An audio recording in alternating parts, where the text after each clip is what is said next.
Hello, I'm Doug Musio. This is City Talk. Hillary, Barack, McCain, and Bill. Iraq, the dollar, $10 a gallon for gas, super delegates, Reverend Wright. Something's happening here. What it is ain't exactly clear.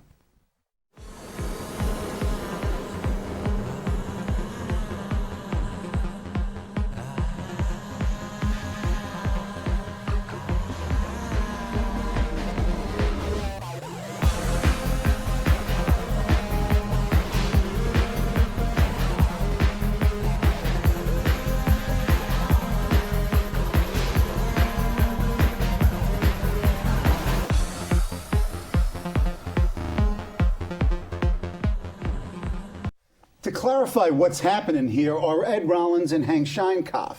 Ed, in his 40-year career, has served as a university administrator and political science professor, a political advisor to presidents and presidential candidates, the mastermind of the historic 1984 Reagan victory, and most recently has served as Mike Huckabee's campaign chairman. Hank Scheinkauf is a noted political, public affairs, and governmental affairs consultant and a political scientist. He's worked in local, state, and national campaigns, most notably Bill Clinton's 1996 election. Both Ed and Hank are active members of the chattering classes and often quoted analysts and commentators and wise guys. Welcome back, gentlemen. Thank you. Okay. Ed, you've said that everything you've learned in your 40 years of politics is irrelevant in this election. Explain this election. I can't explain this election, and I think anyone who does, there's still a long ways to play here. And I think to a certain extent, this was the election that if we would have sat here a year ago, like the chattering class, this was going to be Rudy Giuliani versus Hillary Clinton. The only thing Rudy Giuliani is being mentioned for is having improperly received communion at the Pope's funeral and being chastised by the Pope. And spend a couple of tens of millions of dollars for one delegate? $60 million for no delegates. Oh, okay, at the end of the day, I'm sorry. there's no delegates. And a campaign that is, so the bottom line is the smart people who read polls and argued that he was going to be a very serious candidate. He did not turn out to be a serious candidate.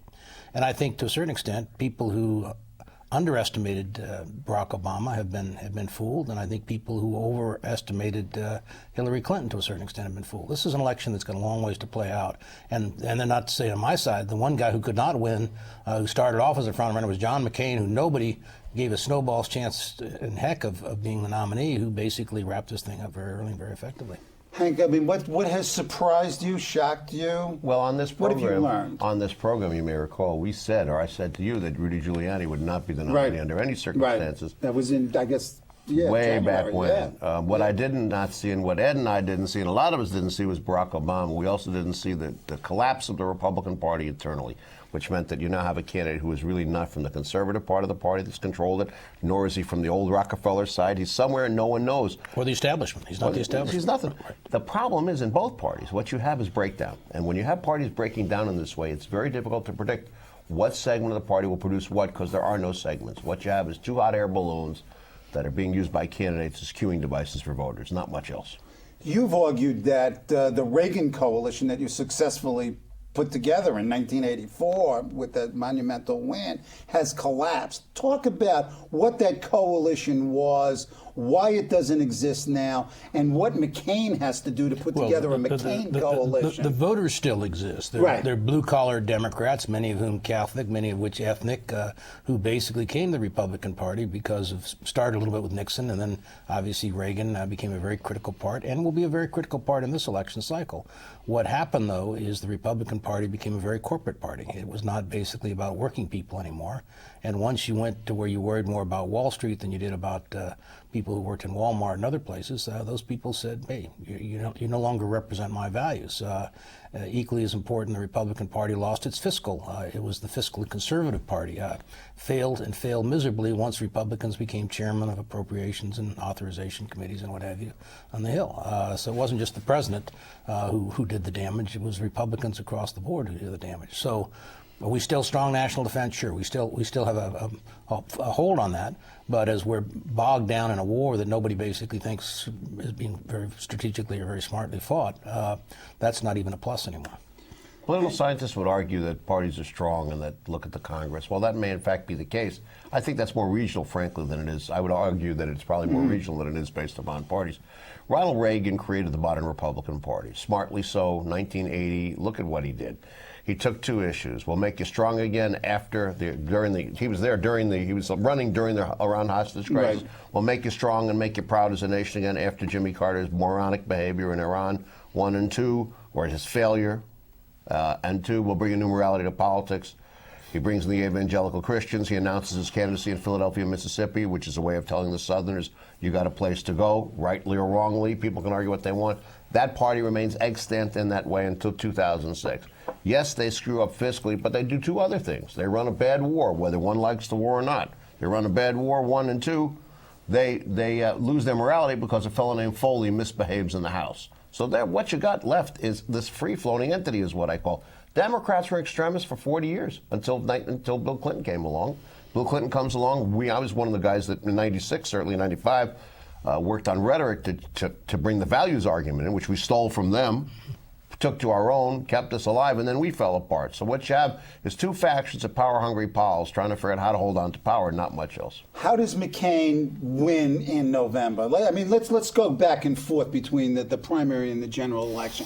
This looks like another battleground election. So you've got, what, 10, 12 states that went. I think, is that the way it's going to play? I think even less. I think there are more states in play early on, but I think by the time you get down to the last month, you've got about 5, 6 states. You also have a very shortened election.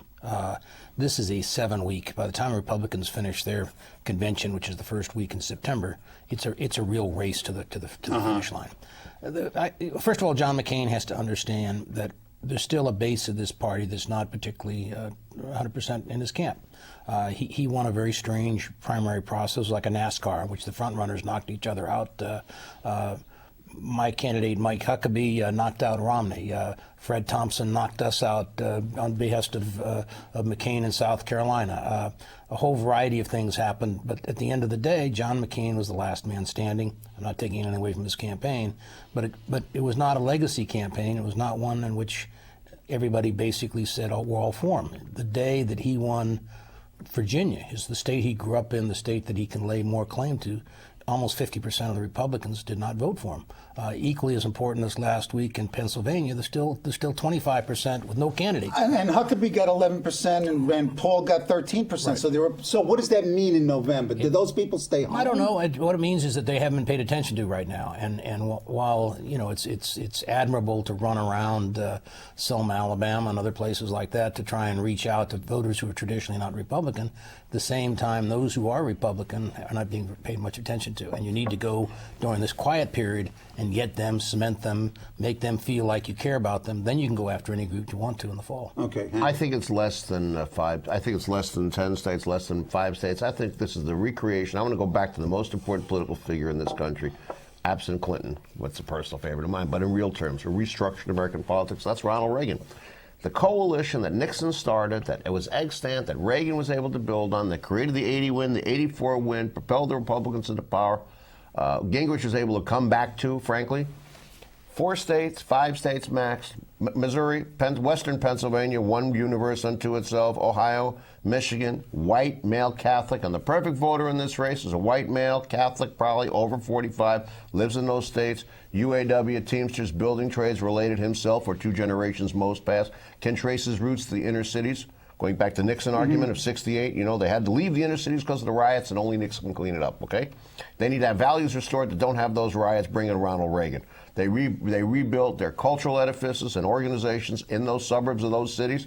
They still believe they live in those cities, and they're mad as hell because the promise of the American dream has somehow been robbed from them by George Bush. The question is, do they opt for their values, which is the VFW Hall and the American Legion Hall and everything that is about America, because they have given more disproportionately. They got disproportionately more of their children are serving among the white community in Iraq and Afghanistan than anybody else. Their fathers and grandfathers served in Vietnam and Korea, and their great-grandfathers or their grandfathers might have served in the Second World War.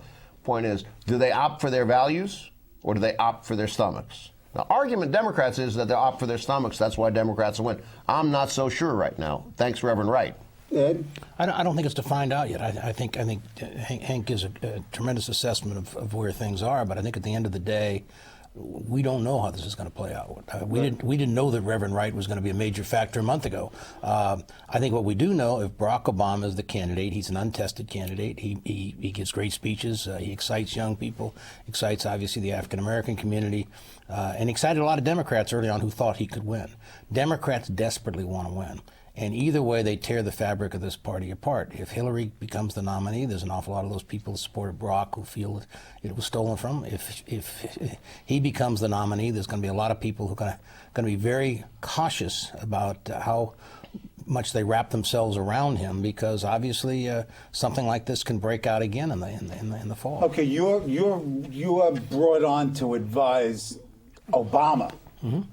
What's your advice in the primary, and assume he beats Clinton in the primary, what's your advice in the general? First of all, my advice would be to kick Reverend Wright's tail and send him back to this wherever. This could be mortal in your view, Absolutely. Reverend Wright. Well, I think it's anything that gets you off message for a very significant period of time. And he's been totally off. And there's no way of getting back on message when her campaign is that he can't win because Reverend Wright has become part of the because. And I think to a certain extent, the superdelegates, who are elected officials in most cases, obviously have chosen sides early on, but at the end of the day, they still want to win. This reminds me of Dukakis in '88. Democrats thought they could nominate anybody and they could beat George Bush. Everybody thought George Bush was not going to be the third term of Ronald Reagan. Even significant Republicans ran against him. And no one bothered to look hard at a Mike Dukakis and his record and all the rest of it. Mike Dukakis thought he was the victor once he was nominated and started doing a victory lap around western Massachusetts and didn't run a campaign. Campaigns matter. Candidates matter. Records matter.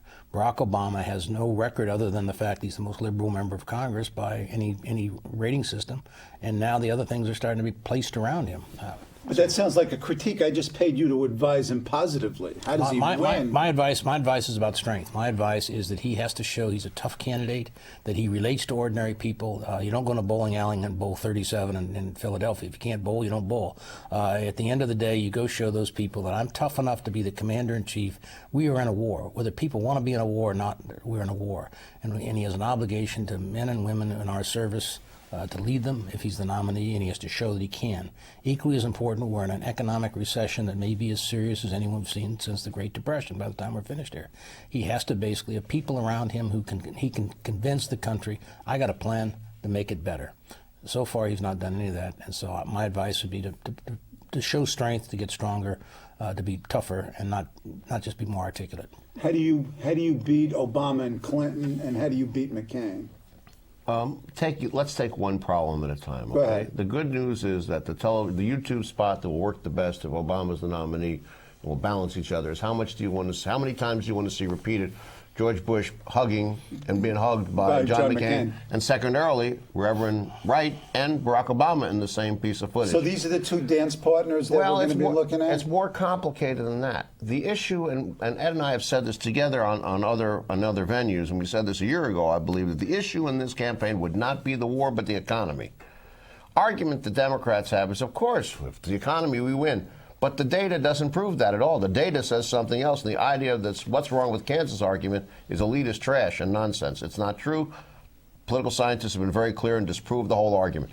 What is the economy, first of all? We say, well, people out of work. It is more than that. It is what is going on is a very basic restructuring of the way this country functions. This is a transcendent moment. And I think you have to look back and say, what do people want in transcendent moments? They either go to very charismatic leaders or they go to military people. Okay, that's why this is happening. This is not an accident. And you look at So is this one of these critical elections, or could it be one of these critical elections where you have some kind of movement or realignment of the basic groups that make up the coalition? It's critical for the same reason 1980 was critical. The country was in a morass. The President Carter was viewed halfway through his term as a terrible leader. The same recommendations we made today about President Bush. The country desperately wants someone to step in, pick up the ball, and run with it. And I think there's a psychological effect here. We're in a war that people don't think we can win, and how do you get out? Equally as important, do you abandon allies and others in a critical? So it's not as simple as blowing the whistle and saying all the kids out of the pool.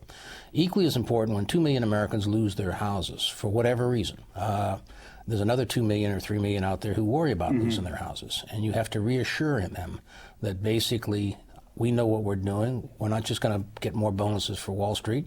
We're going to basically somehow restructure this country in a way to make it economically viable again. Are any of the three major candidates talking that language? I haven't heard it. No. And I think the first one who does basically say it is about the economy and tie in, it's absurd to basically say we're spending the astronomical sums of money we are to rebuild Iraq and to continue to fight a war that they're not stepping up to, and that's not affecting our economy. I mean, where's that money coming from? We're still borrowing that money. So this has got to hurt McCain, no? Being an active cheerleader. Unless he articulates that he's the one guy who has the balance, who understands what war is about, and has, a 100-year plan is not what we want to hear. Right. I'm a Republican. I don't want to hear about a 100-year war. I want to hear how we get them up off their tails and get this thing going, and whether that is a good boot in their butt or what. I'll tell you something. Ed's right. If I were doing this thing and I were the chief of this thing, I would every day stand up, or I'd give a major address. I'd say the following: look, here's where we are. We screwed up in South America. We violated the Monroe Doctrine by allowing Chavez to get away with it. The Bush administration did that. Our economy, X, Y, and Z, we need Glass-Steagall to protect the average person, the reenactment to control monopolies. I said, Teddy Roosevelt started that. I'd go to it. I'd go through the economy. I'd go through the war and I'd say, for the next 40 days, I'm going to give you a solution to every one of those problems in different ways. It's going to work. And we can talk about it and have a discussion because we're in this together. If you don't do that, if you don't stop playing to the polls, if you don't stop playing to macro media as opposed to understanding we're operating in a world of micro media, you cannot win this election in a way that makes sense. Are any of these three going to do it, and are they capable of doing what you two are suggesting? I mean, do you see any of them? I don't know. McCain's great disadvantage is his campaign is run by people who've lived all their lives inside the Beltway. They have a vested interest in continuing the Republican administrations, but they're not out in the country. The one thing I learned again, and I say again, is being out on the campaign trail for 3 or 4 months, is it's a big country, and there's a lot of people out there that are very smart and very concerned, and a lot of people hurting. I always find people who understand states, as opposed to understand Washington, run much better campaigns. At the end of the day, David Axelrod is an outsider. He understands politics. Obama's campaign. Right. When Clinton won, he ran as an outsider. When Reagan won, he ran as an outsider. When Carter ran, he was an outsider and never became a very effective insider. The bottom line is that an outsider is going to win this election because people think that change can come from the outside. But the outsider, I mean, clearly McCain could play the outsider role, even though he's an insider. But Obama much more effectively than either of the other two. No, hold on a second. Now, I got to defend John McCain in this way. Why is he the Republican that Democrats like to like? Because he's not crazy about immigration. Because he gained nothing by coming up with McCain-Feingold, the father of campaign finance reform in the modern era, because he gained nothing by taking on big tobacco. Because of the stuff he's done creates him as an independent voice. Now, if there are Democrats do something stupid and it appears like they have screwed one Barack Obama, and that coalition starts to splinter, people forget Republicans were the party of civil rights until the early 60s. A lot of things can happen that are very different, and this realignment that is going to take place could be even more significant. Okay, let's talk to the candidates. Obama, he beats Clinton? What happens in the Democratic process? The superdelegates do what they're supposed to do, and if they do what they're supposed to do, as you've suggested, and on many occasions, is that they need to go with the person who's going to win. Who's got the better chance of winning? And do you think that's their assessment? I think I would have argued a different point 6 weeks ago. I think Barack Obama has shown in the last 6 weeks that he's not a good candidate. He gives a great speech. He excites people. He's a great cheerleader. I don't think he's a great candidate. I think Hillary has shown me she's a great candidate. She can suck it up. She can go do what she has to do to win. And I come back to the fact campaigns matter, and most of all, candidates matter.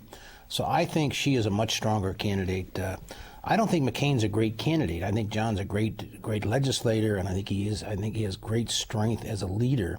I think he's a tough guy, and I think that he will make the right decisions. And I think in his mind, he's not looking for legacy. I think he's looking for 4 years of fixing this country. He's not going to forget the military where he came from, which is very, very important, because we've asked these young men and women to go spend the last 5 years in a war in which, once again, all the lessons of Vietnam have been violated in this war again. And I think to a certain extent, John will not forget the troops and how to rebuild and how to take care of them when they come back. And I think that's very, very important for this country. Well, our military is in trouble. We've got to rebuild the military from top up. I mean, bottom down, top up. It's a real problem.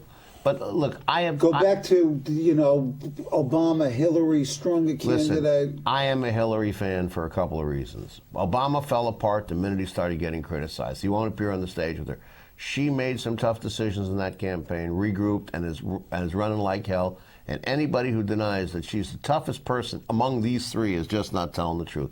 She has been knocked to the ground, got back up, and is running like hell. She is the candidate, whether we like it or not, of the blue-collar people who would otherwise vote potentially Republican in the fall. If you look at the performance in Pennsylvania, that is pretty clear.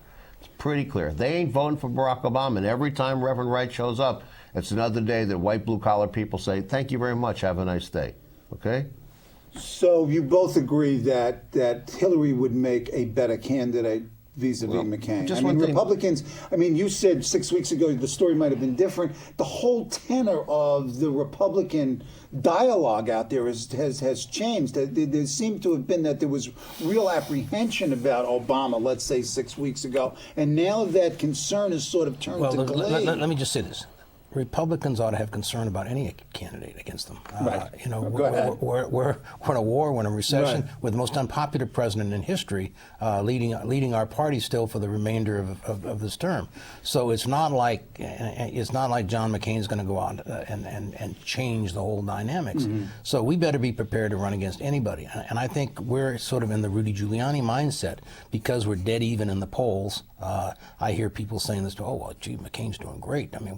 We're tied with either one of them, and as we all know, having spent our lives looking at polls, it's a measurement of today. It's not a measurement of tomorrow or 6 weeks or 8 weeks. When you look at state by state, this is a very competitive race all over again. Either side can get to the 270. There's a few more states the Democrats have opportunities in this time, and there's none that we have. But the Virginias now are competitive, the Colorados, the Iowas, the New Hampshire state we always thought was ours.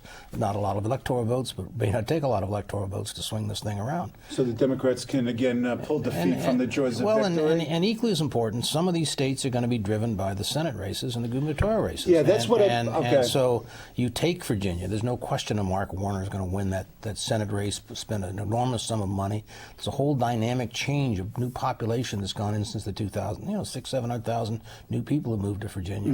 There's been population shifts. There's, I think to a certain extent the old South is still ours. New York and California are still the Democrats, but there's a lot of other places in between in which there have been dynamic changes. I think it comes down, as Hank said, to the 4 or 5 states that he mentioned that are always, no matter as long as I've been in this business, it always comes down to those states. But at the end of the day, there's some other dynamics that may alter it somewhat and be driven by Senate gubernatorial races. Okay, I agree with VP speculation, and in some ways relates to prospects.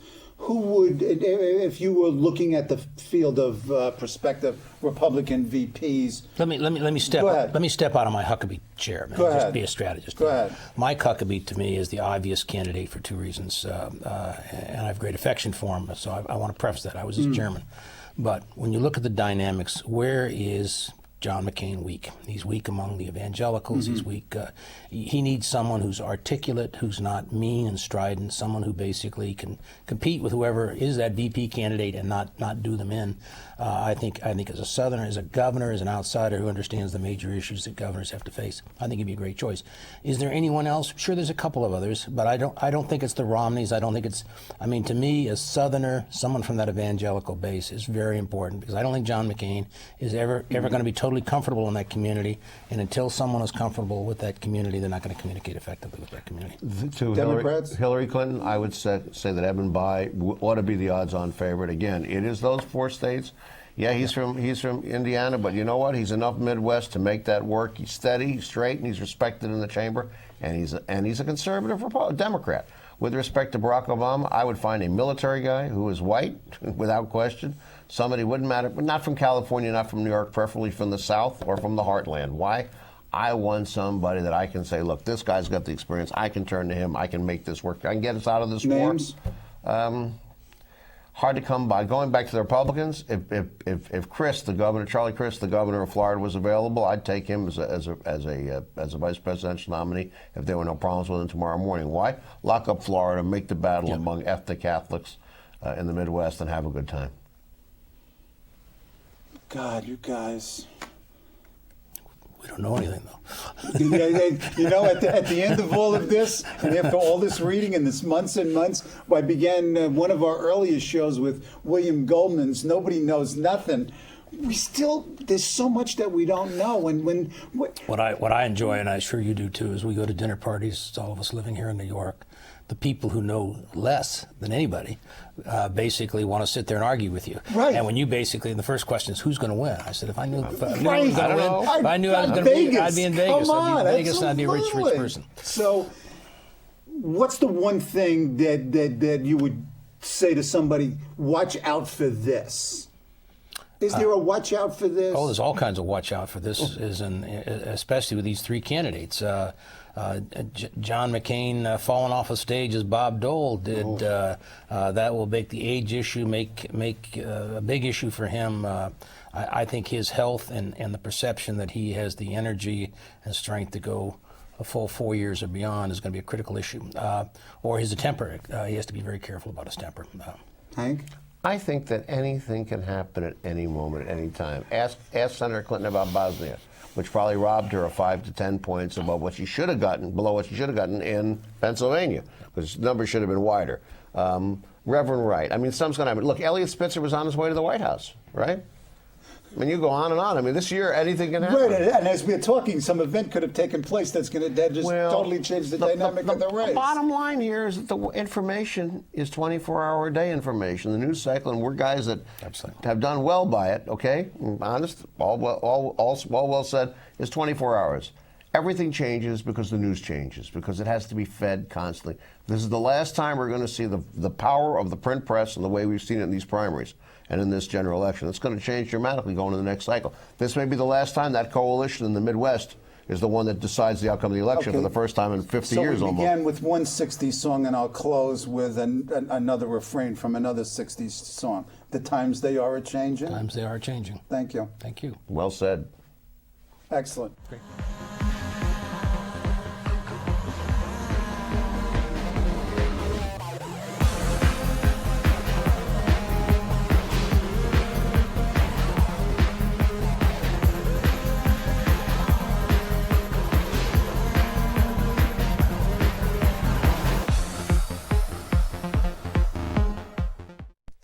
Hello, I'm Doug Musio. Let us know what you think about this show. You can reach us at CUNY.tv. When you get there, click on the bar that says Contact Us and send your email. Whatever it is. Thanks, no thanks, obnoxious, do it. Send it.